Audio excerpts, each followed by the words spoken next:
Hello dear student, Assalamualaikum. I am Mashuddin Karan. Never think of yourself as weak if you can be one of the best personalities in the world. Dear student, আমরা গতদিনে দেখেছিলাম baking powder প্রস্তুতি এবং baking powder কিভাবে cake ফোলায়। আজকে আমরা দেখব সাবান প্রস্তুতি এবং সাবান কিভাবে ময়লা পরিষ্কার করে।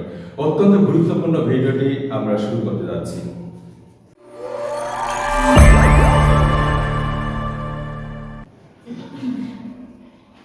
সাবান তাহলে সাবান হচ্ছে উচ্চতর ফ্যাটি অ্যাসিডের সোডিয়াম বা পটাশিয়াম লবণ। উচ্চতর ফ্যাটি অ্যাসিড বলতে আমরা সাধারণত বুঝি যে কার্বন সংখ্যা 10 থেকে 30 বিশিষ্ট যে হাইড্রোকার্বন আছে সেগুলোকে বলা হয় সাধারণত উচ্চতর ফ্যাটি অ্যাসিড। আমরা জানি এই উচ্চতর ফ্যাটি অ্যাসিডকে বলা হয় এস্টার বা তেল বা চর্বি। ডিয়ার স্টুডেন্ট, আমরা এখন দেখব উচ্চতর ফ্যাটি অ্যাসিড। এখানে আমরা জানবো তেল বা চর্বি। আমরা জানি তেল বা চর্বি কি জানো? আমরা যেটা উদ্ভিদ থেকে পাই, উদ্ভিদ থেকে যেটা পাওয়া যায় সেটা হলো কি তেল, আর কোন প্রাণী থেকে যেটা পাওয়া যায় সেটাই হলো চর্বি। এই তেল বা চর্বি এগুলোকে একত্রে বলা হয় এস্টার। কি বলা হয়? এস্টার। দেখো CH2 বন্ড, এখানে CH বন্ড CH2, তাহলে দেখো হাতগুলো ঠিক আছে কিনা।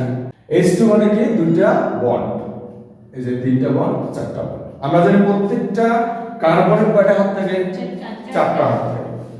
এটা তাহলে ঠিক আছে কিনা বলুন তো? H মানে একটা হাত, আর চতুর্দিকে আছে তিনটা হাত, চারটা হাত। এখানে কয়টা? দুইটা, তিনটা, চারটা। ঠিক আছে, ওকে।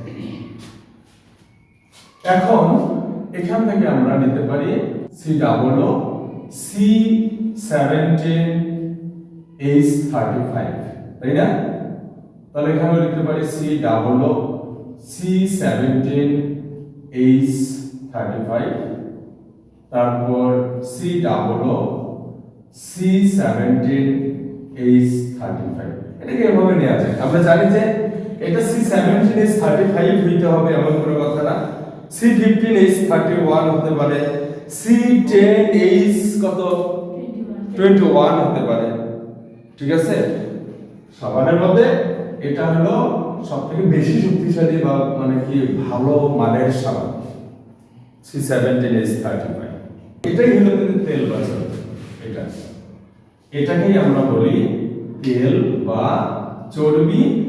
এই তেল বা চর্বি এটাকে বলা হয় এস্টার। কি বলা হয়? এস্টার।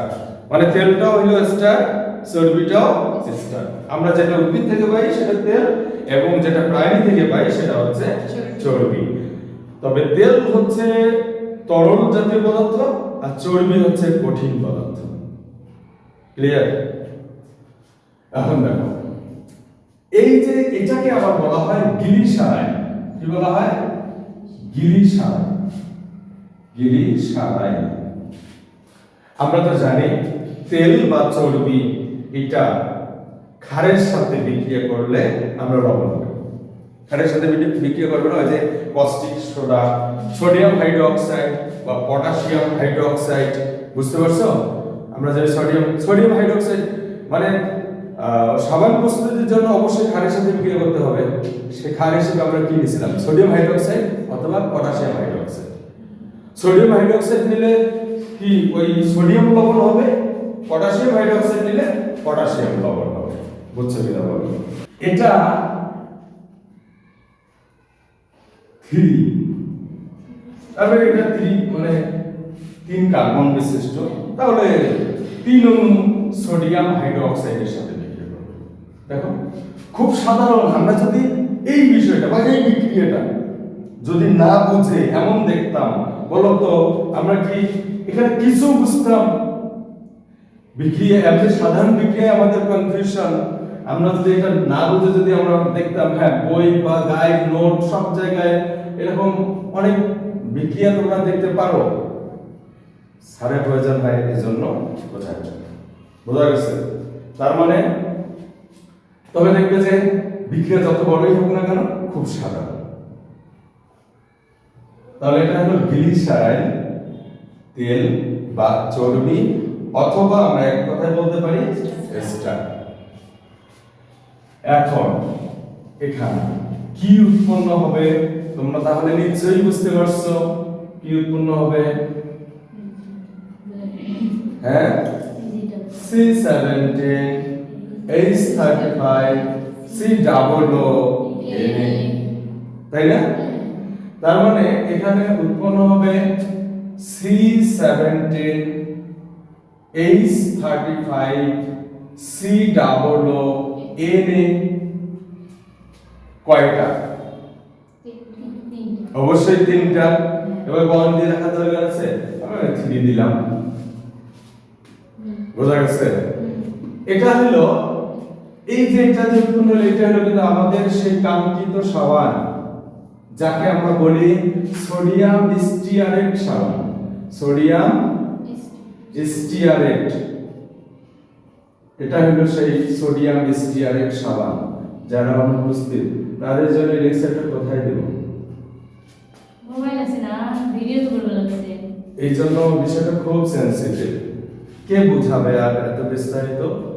মানে সে বুঝবে না। পরীক্ষার সময় কি করবে জানো?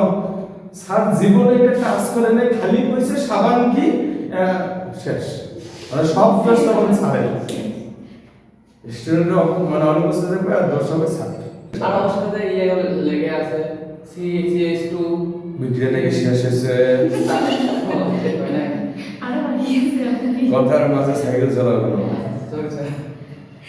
এখন তার মানে আমাদের সাবান প্রস্তুত হইল, কিছু উপজাতত্ব আছে এখানে। ওএইচ আছে, সোডিয়াম তো এখানে কোনো একটা অংশের সাথে বিক্রিয়া করে সাবান তৈরি করলো। কিছু উপজাতক আছে। উপজাতক কি? আমাদের কাঙ্ক্ষিত মানে যেটা প্রস্তুত করব, আমাদের প্রস্তুত যেটা মানে করার উদ্দেশ্যে আমরা বিক্রিয়া করতেছি, যেটা প্রস্তুত হবে সেটা বাদে অন্য যে পদার্থগুলো উৎপন্ন হবে সেইগুলোকে বলা হয় উপজাত। Are getting me what I mean? Are getting me what I mean? বুঝতে পারছো আমার কথা কি বলছি আমি? আমরা যেটা প্রস্তুত করতে চাচ্ছি সেটা বাদে বাকি যেগুলো উৎপন্ন হবে, অনেক সময় বিক্রিয়া অন্য পদার্থ উৎপন্ন হয় না, যেটা উৎপন্ন করার জন্য আমরা বিক্রিয়া করতেছি ওইটা বাদে বাকি সবগুলো হচ্ছে উপজাত। ক্লিয়ার? এই উপজাত হিসেবে তাহলে এখন কি উৎপন্ন হচ্ছে দেখো। এই যেগুলো আছে না এগুলো দেখি এখন আমরা। এখানে হচ্ছে CH2 এটা তো বাদ থাকে নাকি বন্ড। এখানে কি থাকতেছে CH, এখানে বন্ড, তারপর এখানে থাকতেছে কি CH2 কি এরকম থাকতেছে না বলো? এটা আছে না, এইটা বাকি আছে না, আর এখানে বাকি আছে কি কয়টা ওএইচ? তিনজনকে ওএইচ দিয়ে দাও। কোনো বিক্রিয়া ব্যাপার রে। হ্যাঁ, বিক্রিয়া ব্যাপার হয়ে গেল। আর কে বাকি থাকলো? আসলে এই যেটা আছে না এটাকে বলা হয় গ্লিসারিন। এটাই হলো সেই গ্লিসারিন। গ্লিসারিন, এবং আমরা এই গ্লিসারিনকে বলতে পারি ট্রাইঅল। ট্রাইঅল কারণ অ্যালকোহল, ওএইচ থেকে অ্যালকোহল, তার মানে এটা কয়টা অ্যালকোহল? তিনটা অ্যালকোহল। ট্রাইহাইড্রিক অ্যালকোহল বা ট্রাইঅল বলা হয়। আমাদের কাঙ্ক্ষিত সাবান প্রস্তুত হয়ে গেল এবং এখানে এর সাথে কি উপজাতক হিসেবে গ্লিসারিন উৎপন্ন হয়। এটা হলো আমাদের সাবান প্রস্তুতি। তেল কি, চর্বি কি, স্টার কি, সাবান কি, অনেকগুলো সংজ্ঞাও কিন্তু এর সাথে সাথে এসে গেছে। বোঝা গেছে? এখন সাবান প্রস্তুত হয়ে গেল, এটা কিন্তু সাবান প্রস্তুতি। এবার দেখব এই সাবানটা হচ্ছে কয় ধরনের? দুই ধরনের সাবান। এখন দেখো আমরা জানি C17 H35 COOH, এটাকে বলা হয়, এটা হচ্ছে স্টিয়ারিক অ্যাসিড। স্টিয়ারিক অ্যাসিড যখন COOH থাকবে তখন তো অ্যাসিড, যখন H থাকবে তখন তো অ্যাসিড, আর যখন H এর জায়গায় সোডিয়াম এসে বসে তখন সোডিয়াম স্টিয়ারেট সাবান। পটাশিয়াম যদি এসে এইচ এর জায়গায় যুক্ত হয় পটাশিয়াম স্টিয়ারেট কি হয় সাবান হয় ক্লিয়ার আর এখন কি স্টিয়ারিক অ্যাসিড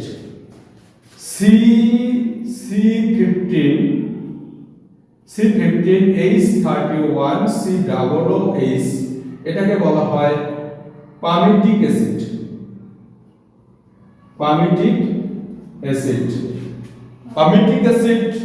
তাহলে কি হবে পামিটেট লবণ সোডিয়াম পামিটেট যদি সোডিয়াম হইতো তখন কি হইতো সোডিয়াম পামিটেট লবণ বোঝা গেছে C17H33 COOH এটা হলো ওলিক অ্যাসিড কি অ্যাসিড ওলিক অ্যাসিড আমরা খুব সংক্ষেপে বলি তার মানে এরা সবাই সাবান প্রস্তুতির জন্য কাজে লাগবে আমরা ব্যাখ্যায় আর গেলাম না এখন তুমি দেখেই বুঝতে পারবে যে তাহলে এটা কি সাবান তৈরি হবে বলো তো C17H35 COONA এটা হবে না নাম কি সোডিয়াম স্টিয়ারেট সাবান ঠিক না ঠিক এখানে এটা কি হবে C15H31 COONA তাহলে এটা কি সোডিয়াম পারমেটেড সাবান হ্যাঁ আর এখানে C17H35 COOH এটা হলো সোডিয়াম ওলিয়েট সাবান ঠিক আছে বুঝছো এখন আমরা জানি আমরা এর আগে বা প্রথমে সংজ্ঞায় দেখছিলাম সাবান দুই ধরনের সম্পৃক্ত সাবান মানে একটা হচ্ছে সম্পৃক্ত সাবান আর একটা হচ্ছে অসম্পৃক্ত সাবান সম্পৃক্ত সাবান কি যারা CnH2n+1 সূত্র সমর্থন করে এটা সমর্থন করছে কিনা বলো এটা তাহলে এটা কি সম্পৃক্ত সাবান না এটা কি সম্পৃক্ত না অসম্পৃক্ত এখানে এটাও সম্পৃক্ত কেন ওই সূত্র সমর্থন করছে বাট এটা কি বলতো অসম্পৃক্ত কেন কারণ C17H 17 গুণ 34 আর 35 হবে কথা CnH2n+1 কার্বন যত হবে হাইড্রোজেনের দ্বিগুণের থেকে এক বেশি কিন্তু এটা এরকম হইছে কেন জানো কেন হইছে H33 কেন হইলো কার্বনের মাঝে দুই কার্বনের মাঝে দ্বিবন্ধন যদি থাকে হাইড্রোজেন কমবে না বাড়বে কমবে না তার মানে কোথাও দ্বিবন্ধন আছে আমরা জানি কার্বন কার্বন যদি একক বন্ধন থাকে তাহলে সম্পৃক্ত হাইড্রোকার্বন এবং কার্বন কার্বন দ্বিবন্ধন বা ত্রিবন্ধন থাকলে তাকে কি বলে অসম্পৃক্ত হাইড্রোকার্বন যেহেতু এইখানে অবশ্যই কোথাও না কোথাও কি আছে ফর एग्जांपल এই যে সি এরকম আছে আমরা এখানে তিনটা হাত আচ্ছা হাতগুলো দিলাম এখানে কি আছে H H H H H H H C3H কত H কত H কত 3 2 6 2 8 আছে না 3 3 6 8 আছে না H আছে এখন যদি আমি এরকম দেই দেখো এখানে দ্বিবন্ধন দিলাম তাহলে এরকম হচ্ছে এরকম না তাহলে এখানে 1 2 3 4 5 6 তার মানে কি হলো C3H6 তাহলে দেখো তো কয়টা হাইড্রোজেন কমছে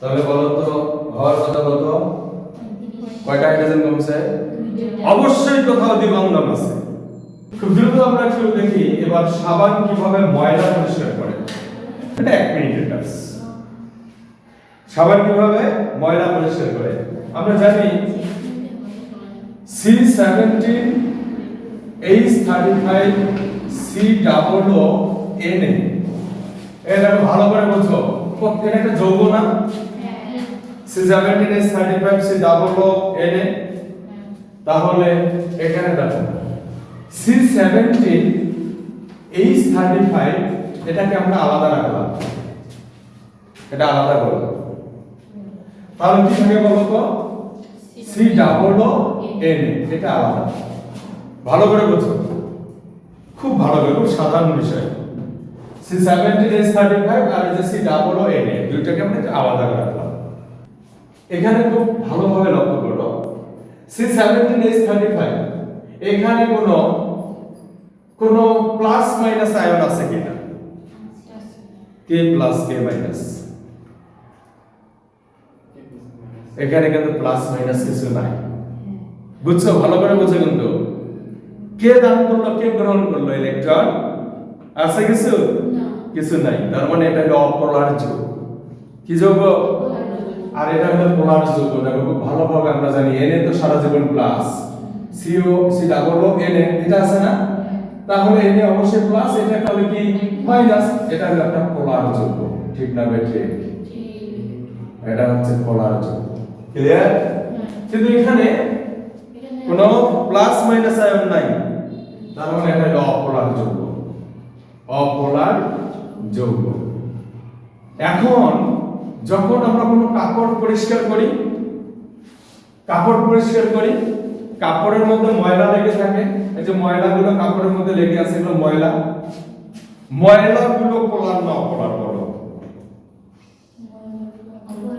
অবশ্যই অপোলার ময়লা কি অপোলার সাবান প্রস্তুতিতে ভালো করে মনে রাখবে সাবান প্রস্তুতিতে যেটা পোলার যৌগ সেটা পোলার পদার্থের সাথে মিশ্রিত হবে যেটা অপোলার সেটা অপোলারের সাথে মিশ্রিত হবে তাহলে এই যে C ডাবল ও Na এটা কি পোলার যৌগ না এটা এই পোলার যৌগ এটা পানির সাথে আমরা তো ভিজিয়ে কাপড় পরিষ্কার করব নাকি এই পানির সাথে এই যে পোলার যৌগ যেটা আছে এটা পানির সাথে যুক্ত হয়ে ফেনা তৈরি করে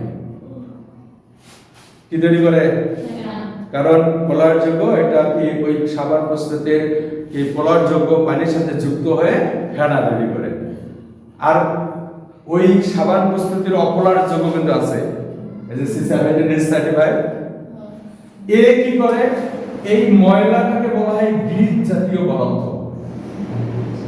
জাতীয় পদার্থ ময়লাটা অপোলার যৌগ তাহলে অপোলার কার সাথে মিশবে অপোলারের সাথে মিশবে তার মানে এই যে এ আছে না এই যে ময়লা আছে এই ময়লাকে পানি তো ফেনা তো তৈরি হলো ফেনা যখন চিপো দেখো না যে কর্দমাক্ত ময়লা বের হয়ে যায় তার মানে কি যখন তুমি চেপো আগে কি ফেনা যায় ফেনা বা পানি যায় এর পিছে কি ওই মানে সাবানের যে এই অংশটা আছে একটা ময়লা বা গ্রিজ জাতীয় পদার্থগুলোকে টেনে নিয়ে বের হয়ে যায় এজন্য তোমরা দেখো যখন কাপড় কেসে চাপ দাও তখন ফেনাটা আগে যায় তারপর দেখবা যে কর্দমাক্ত ময়লাগুলো যায় তার মানে কি ফেনা পোলার সাবানের পোলার যৌগ পানির সাথে মিশে ফেনা তৈরি করে আর অপোলার যৌগ ময়লা বা গ্রিজ যেগুলো আছে সেগুলোকে টেনে নিয়ে বের করে দেয় এভাবে সাবান ময়লা পরিষ্কার